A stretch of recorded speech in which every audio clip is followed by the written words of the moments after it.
For me, the lure of the 2D shoot-'em-up has never been the fast-paced action or twitch gameplay.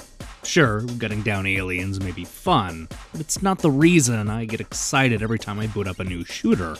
What draws me to the genre is its simplicity, and how that allows developers of all ages and experience levels to create action games that showcase their unique personalities. This is a genre that is still adding fresh and creative ideas more than 50 years after its inception, and shooters show no sign of slowing down. Horizon Shift is the perfect example of what I'm talking about. At first glance, this retro-inspired shooter looks exactly like a dozen other games, but the differences become clear the moment you take control. Thanks to a clever gimmick, Flump Studios has turned this Space Invaders wannabe into a shoot-'em-up unlike anything I've ever played before. You control a small polygonal spaceship that slides across a thin line, stretching across the center of the screen. Like so many old-school shooters from the early 8-bit era, enemies will begin to filter in from above, forcing our little spaceship to race back and forth, shooting up at anything that gets in the way. This is all standard shooter fare until you notice that the enemies aren't only coming from above, but also below. What sets Horizon Shift apart from the pack is the player's ability to switch directions. By simply pushing up and down on the D-pad, the ship will shift, allowing players to take out all of the enemies, no matter which direction they're coming from. This is such a simple idea that I'm a little surprised I haven't seen it used countless times in the past. Switching sides couldn't be easier, and it allows the developer to add a few new twists to the formula. For one thing, the horizon line will often act as a barrier, shielding our ship from taking enemy fire. The line can be chipped away, and it's not impervious to all bullets. Horizontal shift is a lot more difficult than it looks. The game does a good job of adding variety as you play through the campaign. You'll see a wide variety of interesting enemies, each with their own quirks to figure out.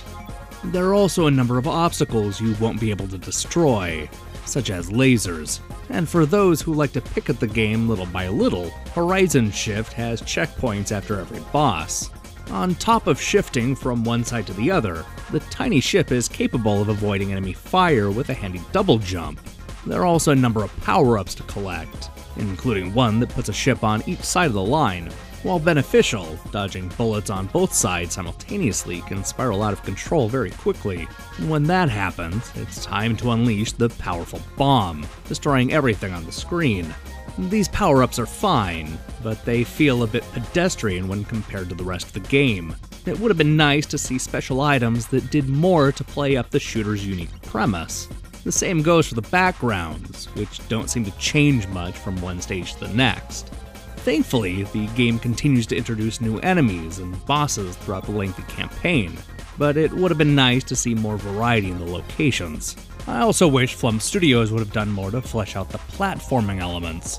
While the double jump is useful and definitely welcomed, there isn't much to do with it apart from dodging enemy fire and jumping over holes. It would have been nice to jump on floating objects, or even use the ability to kill certain enemies. Aside from a few nitpicks, Horizon Shift is a great example of a developer coming up with a fresh take on a classic formula. Best of all, it's cheap, coming in at around $5. Had this been at my local arcade in 1991, you better believe I would have sunk more than $5 into this addictive shoot-'em-up. And when it comes to old arcade games, that's high praise. Huh, would you look at that? It's 2 brand new shoot-'em-ups in a single week. What's going on?